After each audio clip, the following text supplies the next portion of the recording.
Le grand direct de l'actu, Jean-Marc Morandini. Vous avez été nombreux à nous contacter à propos des démarchages téléphoniques. Ce sont parfois 2, 3, 4 appels téléphoniques commerciaux par jour, parfois davantage. On vous propose une assurance, on vous propose de nouveaux volets roulants ou de faire des économies de chauffage. Et c'est assez insupportable. Une loi va changer la donne cette année et Maître Roland Pérez va nous expliquer tout ça. Bonjour. Bonjour à tous les deux. Merci de nous avoir rejoints en direct dans ce studio.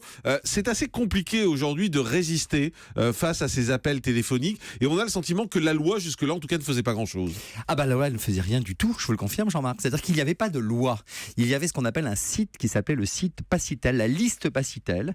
Et on pensait que cette liste, il suffisait juste de s'inscrire pour ne pas être dérangé. Et puis ça fonctionnait absolument pas. C'est un site internet, pacitel.fr. Voilà, on mettait son nom et on nous disait vous n'aurez plus d'appel. La liste rouge, inscrivez votre nom, opposition et personne ne vous appellera. Et force est de constater que ça ne marchait pas. Alors Monsieur Hamon s'est dit mais qu'est-ce qui se passe? Pourquoi ça ne marche pas? Ça ne marche pas parce qu'il n'y avait pas de décret, il n'y avait pas de disposition légale qui obligeait les entreprises à respecter cette liste. Il y avait cette liste d'opposition qui existait. Eh bien les entreprises ne s'y référaient pas parce qu'elles n'y étaient pas obligées. Il n'y avait pas de contrainte. Il n'y avait pas il n'y avait pas de contrainte de.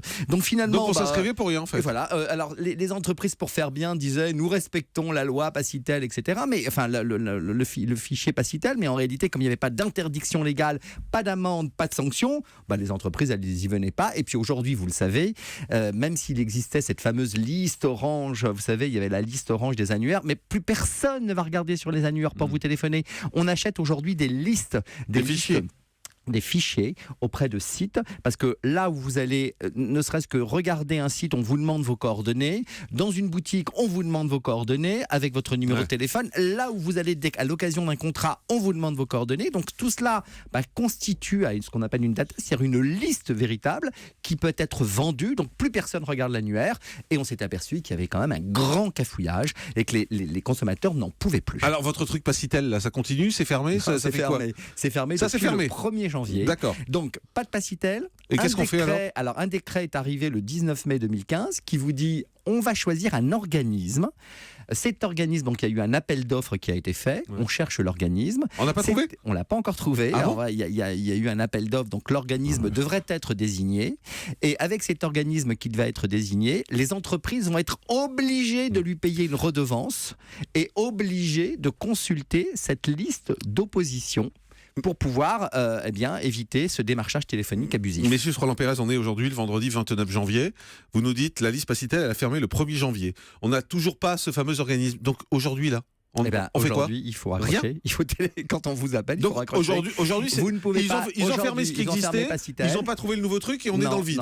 On est dans le vide. Et lorsque cet organisme va enfin être désigné, il va y avoir un certain nombre de dispositions qui va être prises. C'est-à-dire que les consommateurs vont pouvoir s'inscrire. Donc, on va reprendre. Il suffit pas juste de reprendre la liste Pacitel. Il va falloir faire une démarche volontaire pour s'inscrire. Ça va être gratuit. Ça, c'est un. Mais quand? Deux. Dès que cet organisme, on pense le 2e trimestre, là, ça devrait être mars, avril, mai, on devrait avoir cette fameuse liste. On va pouvoir s'inscrire gratuitement. Les entreprises, si elles ne respectent pas cette liste où on va pouvoir s'inscrire gratuitement, les amendes vont pleuvoir, ça va être entre 15 000 et 75 000 euros.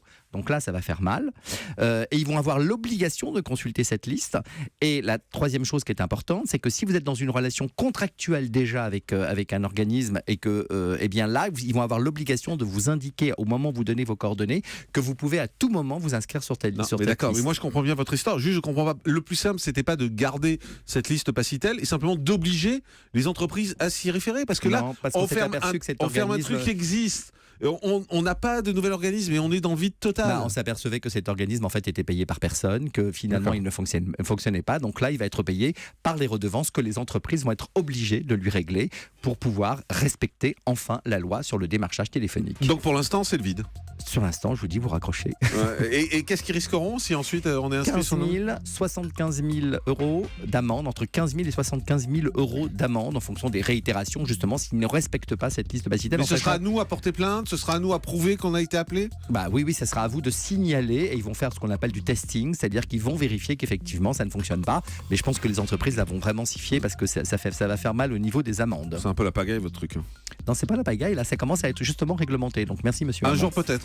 Bientôt. Merci à Maître Roland Pérez d'avoir été avec nous. Maître Roland Pérez, avocat qui nous parlait du démarchage téléphonique, et bientôt, ce sera bien. À tout de suite sur Europe.